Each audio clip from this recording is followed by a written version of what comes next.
bagi makhluk hidup. Hidup kita singkat, tapi ada jejak positif yang kita tinggalkan. Ada karya nyata yang kita tinggalkan, sehingga akhirnya kita menjadi buah bibir kebaikan. Maka Nabi mengajarkan kepada kita satu tips, yaitu man sanna fil Islam sunnatan hasanah.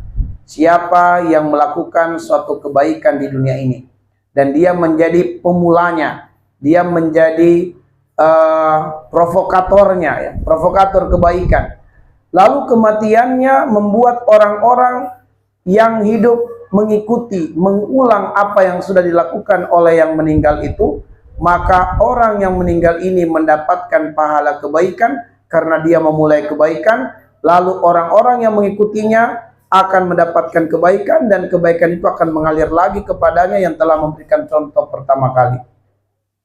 Nah, sehingga tentu ini adalah harapan kita semua, bahwa apa yang kita tinggalkan di dunia ini, kita harus benar-benar menjadi buah bibir kebaikan. Karena itulah beberapa kali kita katakan, sangat-sangat merugi kalau harta yang kita perjuangkan, usahakan di dunia ini tidak membuat kita masuk surga. Sangat-sangat merugi kalau jabatan dan kedudukan yang telah kita kejar, kita capai, tidak menyebabkan kita masuk ke dalam surga. Sangat-sangat merugi kalau rumah mewah, rumah besar tidak membuat kita masuk ke dalam surga di akhirat nanti. Merugi kita. Nah, karena itulah kita harus berpikir bagaimana kita menjadi buah bibir kebaikan bagi orang-orang yang hidup. Termasuk misalnya dengan pengajian Iqabzah ini sudah berapa puluh tahun dilaksanakan, kalau nggak salah sudah 30 tahun, mungkin lebih dari itu. Maka pahala setiap kali acara ini dibuat akan mengalir kepada pencetus ide, yang mencetuskan ide, kemudian yang pertama kali memprakarsai kegiatan ini, kemudian dilakukan oleh generasi kedua, generasi ketiga, terus pahala akan mengalir ke yang pertama, kedua, ketiga, dan seterusnya. Ya, akan terus mengalir pahala. Itulah disebut dengan jariah. Jadi multi level amal itu benar, ya. Multi level amal itu dalam Islam benar kalau pahala. Baik, itu yang ya dari pertanyaan menenung.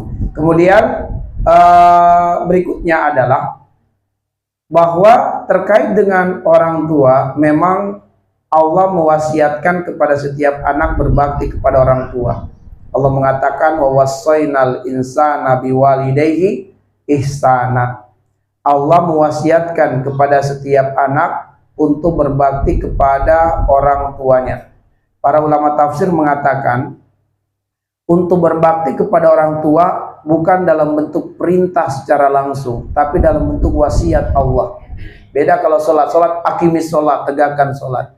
Zakat, wa atuz zakat. Tapi untuk berbakti kepada orang tua, Allah tidak menyuruh kita wa barram biwalidayhi, tetapi Allah menyuruh kita wa wassaynal insana biwalidayhi ihsana. Diwasiatkan kepada setiap anak berbakti kepada orang tuanya. Kenapa? Pesan yang tersirat kata para mufassir, sebab ternyata di dalam berbakti kepada orang tua itu ada kepayahan, ada kesulitan, ada ketidaksenangan. Maka tips untuk